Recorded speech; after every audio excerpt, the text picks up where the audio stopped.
family was here, which is my three sons, my wife, and my granddaughter.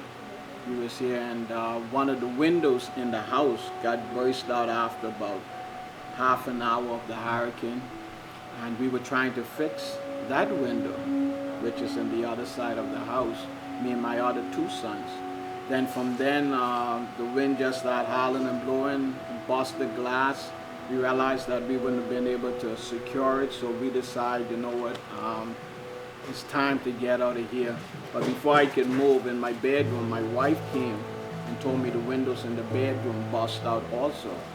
And the pressure just was moving the windows of the house like they were not even concrete around them. They just was moving out of the house, and windows were busting.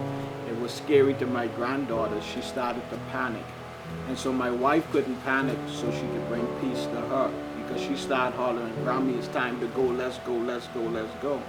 But we decided from here the best thing to do, because this house was compromised, because the windows started bursting off, the roof started just peeling off, you know, just like you peel an orange. Yes, I never seen nothing like this in all my life. And I've been through so much arrogance. But I want to inject something in there. In the midst of, I think, all of what took place, the Lord wants me and others some way, somehow, to cause the world to see Him in places of this hurricane. The moment we decide to leave here to go to the church, I opened the door for my father, who's on dialysis and also blind, and my mother has a touch of dementia. And, you know, so all of that I'm dealing with at the same time. You know, and they rushed there, and when they came and we went to the door to open the door, I pushed the door, and the wind pushed the door back. It's healed now, but it sliced my two fingers open. I mean, right open to the bone. And when they came inside, you couldn't see outside. Like where you standing out there, you can see beyond them in the hurricane. But the moment we decide to leave here, the wind died right down to storm force wind. For us to go, we thought it was the eye of the storm, but it wasn't the eye. The Lord calmed the storm, because when my mother, those came in the van here, they say they almost didn't make it because the wind picked up the van and threw it through the side of the bush. And when they came out the bush, threw it on the next side. But anyhow, we got in the van. I jumped in my car, they went in the van, we went to the church. When I got to the church, the shelter, which was the school, the roof peeled off the school. And so you had hundreds of people just dispersing and running in all directions to find somewhere for shelter again. About 200 persons came at least about in half an hour to the church. The Lord told me to pray. He said, pray. And I decided to pray. And I told the people, let's pray. Now all were not Christians, because many different people were there. I said, the Lord said, let's pray. Nobody paid me no mind. And then I asked them again. I said, the Lord said to let's pray. Before that door, which is on the east side of my church, a double door. Before that door, pull out of the church. When I fixed my hand like this to pray, the door vanished. And the wind came to the door of the church and stayed at the door. These things that other people can testify of, it's almost like the wind stayed there and say, you know God got yours. Because if he don't hold this hurricane back, 185 mile per hour wind, if he release this to come into the church, you're dead. Everybody who I asked to pray who didn't pray started to pray. And then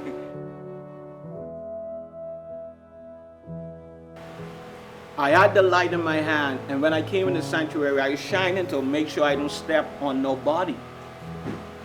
My hand lifted. The Lord lifted my hand to shine the light on the back wall. I wish I could take you all there to show you all, but now we back up the church again.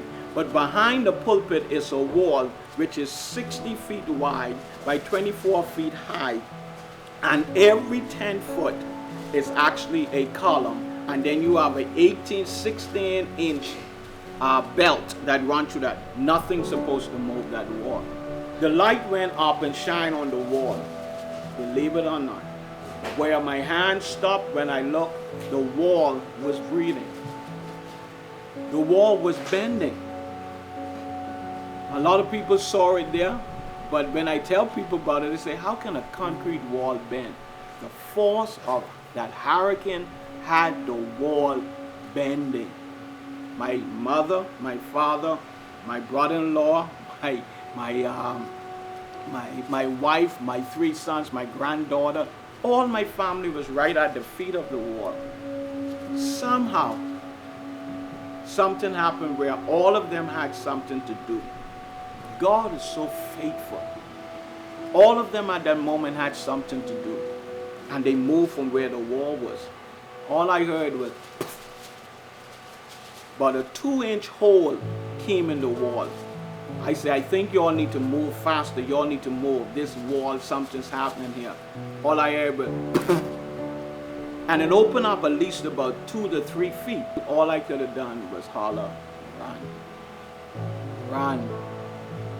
And everybody started to run. From the pulpit of the church now to the lobby part of the church, we were running. And if you go in the church, you will see the 8-inch width blocks, the concrete blocks. They were flying. When I said run, the wall just burst within about 6 seconds. That old wall was flying behind our head and flying past us. Cinder blocks was flying behind us. I turned to look to see where my wife was, and I got slapped in my face with the plaster that goes on the wall. She got hit in the back of her head with a piece of block.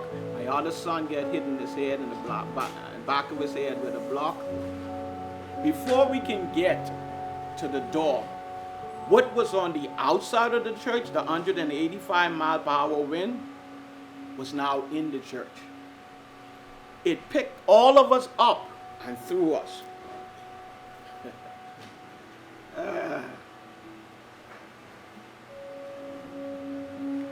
Threw us. It threw my granddaughter out of the church into the lobby up against the wall.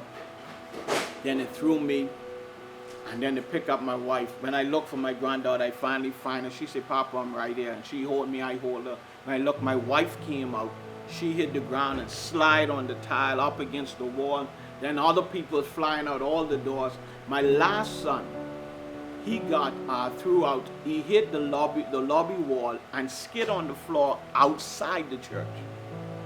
And when he skid outside the church, my oldest son, thank God he forgot to move his truck that was across the door. Because if he didn't, my last son was going with the wind, and we wouldn't see him no more. He hit the truck, dropped under the truck, and when he got under the truck, a 4-year-old boy was under the truck crying for his mother because the wind took him and threw him out the church. And so he had to lay on the top of the little boy for a while, and took the little boy. Eventually they jumped on the back of the truck and laid there for an hour and a half. And I didn't know he was out there, and we all to the church looking for my last son. And one of the worst moments was not being able to find him nowhere in the church. And one of the greatest moments was when we were able to find him on the back of the truck. So there's so much experience. We lost everything. My home, we didn't have insurance for the home. I just was building my son a house. The hurricane wiped it right off the foundation. We had some apartments also for the church to help with evangelism and everything. 2 of the churches were at the buildings, fourplex. We just wiped right off the foundation also. So we lost everything, but I thank God we didn't lose my family. I didn't want to start over at my age, 54, but I thank God for life, and my children, they here, and they okay, but God is faithful, and I'm here today, and I'm grateful for